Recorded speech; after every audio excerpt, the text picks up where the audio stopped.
Hi,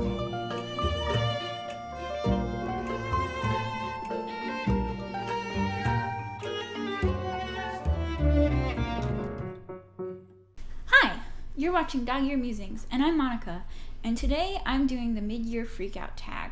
For those of you who don't know, the mid-year freakout tag is where booktubers take their reading year and kind of look at it from the point of the mid-year. And I was tagged by Nathan to do this, so I'm looking forward to kind of looking back at the year so far and seeing what were some hits and what were some misses. Best book you've read so far. I've read a couple of really good books so far this year.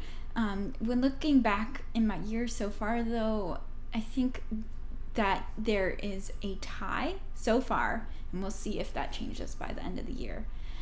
Giovanni's Room by James Baldwin was a book that took my breath away. It was just so brutally beautiful, and the atmospheric scenes and the way that he writes about Paris and this romantic entanglement. I mean, there's a reason why James Baldwin is a classic author and why people always come back to what he writes. It's definitely a book that's on my favorite shelf for sure.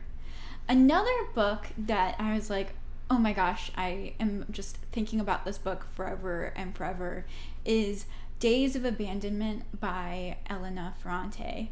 I read this book a couple of weeks ago, and there is a scene in this book, and if you know, you know, it is a scene that literally made me gasp. It is a book that just filled me with so much anxiety, but in the best possible way. Olga is a character who just experiences all of the brutal feelings of a love lost. And I think Elena Ferrante, this is a really prime example of her analyzing gruesome and gritty feelings in a way that is very candid, in a way that she does very well. And these are just, I think in looking at my year and books that I like, I think with Giovanni's Room and with Days of Abandonment, these are both really sad stories of love lost and of kind of exploring gritty feelings and shame, and maybe that tells something a little bit about me. But those are my two favorite books so far. Best sequel, I finished the Neapolitan Quartet, so I guess my best sequel goes to Those Who Stay and Those Who Leave, written by Elena Ferrante. It was the only series of books that I've read so far this year, so it was pretty easy to give it to her. And that gossipy little novel that is just full of really messy drama. New release you haven't read but want to. So that goes to the short story collection written by Agustina Basterica, 19 Claws and a Blackbird. Now, I am a little bit apprehensive about short story collections because I always feel like when there is a good short story in a short story collection, that is kind of the best feeling. But when there is kind of a story in a short story collection, that's kind of the worst feeling. I mean, I guess there's worse things than a meh short story in the world, but you know what I'm talking about. When it comes to reading, it can be really annoying to get to a short story that is just you want to get through so that you can finish the rest of the collection. And that's what I've been apprehensive about picking up with this book. However, where I'm really drawn to is Agustina Basterica's previous novel, Tender as the Flesh, was a very short and poignant novel, very dark, very gruesome. And so I think Basterica knows how to write short well. So I think and I hope that there's going to be more hits to this collection than misses. But we'll see. I just really need to pick this book up. Most anticipated release for the second half of the year. So that obviously goes to Junpo Lahiri's short story collection, which comes out in October. This is a collection of interweaving narratives, all set in Italy, and I'm really looking forward to it. This next one is, for all the tea and all the drama, The Biggest Disappointment. Now, I feel like a parent answering this question. I wasn't angry about this book. I was just disappointed. And again, huge caveat, I do not think that this book is a bad book. Mariana Enriquez is one of my favorite authors of all time. But Our Share of Night didn't hit the way I wanted it to. I think I was looking for something different than what this book delivered, and I think the repetitions of the novel just kind of took me out of the story. All of that said, though, I think that there is a reason why people really enjoyed this book so far this year, so I wouldn't steer you from not reading it. This book just didn't hit me the way that I wanted it to. Biggest surprise. This book goes to Brutes by Diz Tate. I think that this is an example of a right book at the right time. I had just come back from a trip from Florida, and the Florida vibes in this book were immaculate. And this book is atmospheric and filled with poetic prose, which can really take someone out of a book, but also can draw someone in. And it's very eerie, and I just loved the Florida-ness of it, and it was something that was very surprising to me. I didn't think that I would like this book as much as I did. All right, favorite new author also goes to Diz Tate. I'm really looking forward to seeing what other books she puts out, hopefully soon. Newest fictional crush. So like I said last year, if you watched my mid-year video, I don't get crushes on characters because usually I'm reading really depressing lit fic that are filled with characters who you don't really want to meet in the real world. So I don't really have a fictional crush, but I do have a fictional arch nemesis. Someone who I think I would say some angry choice words to if I met them in real life. And that award goes to Nino Soratore. He is the worst character I've ever met in a book.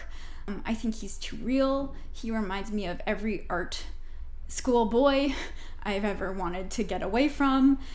He is spineless and awful and the worst. And I could go on and on and on about Nino Soratore and why I hate him, but I won't because I only have so many minutes to edit this video.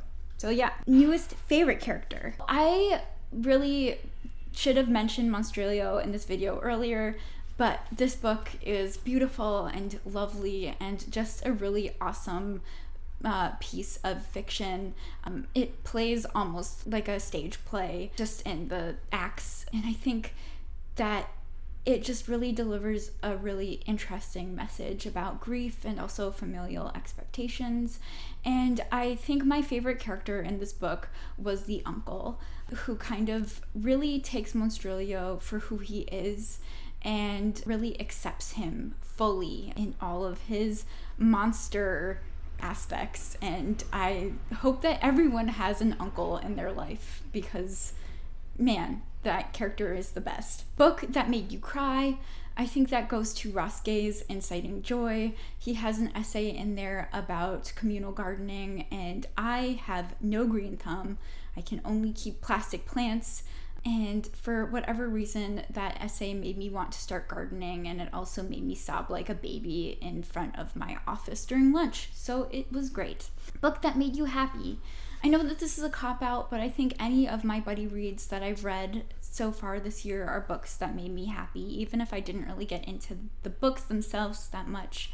I think what I've found joy in this year of reading is really making reading less of a solitary aspect and less of an escapist adventure and more of a communal endeavor. It's been really exciting and awesome to get to connect with other readers out there and really talk about what we love or what we don't love about the book, and that's what's been really making me happy. The most beautiful book that you've bought so far, and I don't have it with me right now because I would have to run and get it from my shelf, but that is my copy of Frankenstein. It is in nowhere comparison to Angie's copy of Frankenstein. That copy is nuts, but this was the copy that I bought on my birthday, and it is one of my favorite copies that I have on my shelf. A book that is on my to be read that I need to read, that is Mona Awad's new book that is coming out, Rouge. Nathan has an arc, and I'm very jealous, and I'm excited to see what he thinks about it, and everybody else who has an arc. I'm really looking forward to seeing what trippy, dreamy dreamscape Awad comes up with in this next novel, and I'm also really excited for all the hype that she's getting. So we'll see. But there's so many really awesome books to read, so many books that have come out in the past years that I'm excited to get to. So we'll see what this next half of the year has in store, and we'll also see how my opinions change. But if there's any questions that sparked you in reading this book that you want to answer for yourself, feel free to respond in the comments below. I feel like everybody and their mom has done this tag already, so if you've watched this and haven't done it yet, consider yourself tagged. Otherwise, here are a couple of booktubers that I am tagging for this video: Katie Shelf Life, Kai Roan, and Quarter Life Crisis. Consider yourself all tagged, but also no pressure. If you don't get to this video, or if you're not feeling posting anything, don't feel like you need to. I'm looking forward to seeing what everyone else has felt so far this year about the books they've read, and I'm excited for the year ahead. That's been this week's of Dog-Eared Musings. I'm Monica. Happy reading.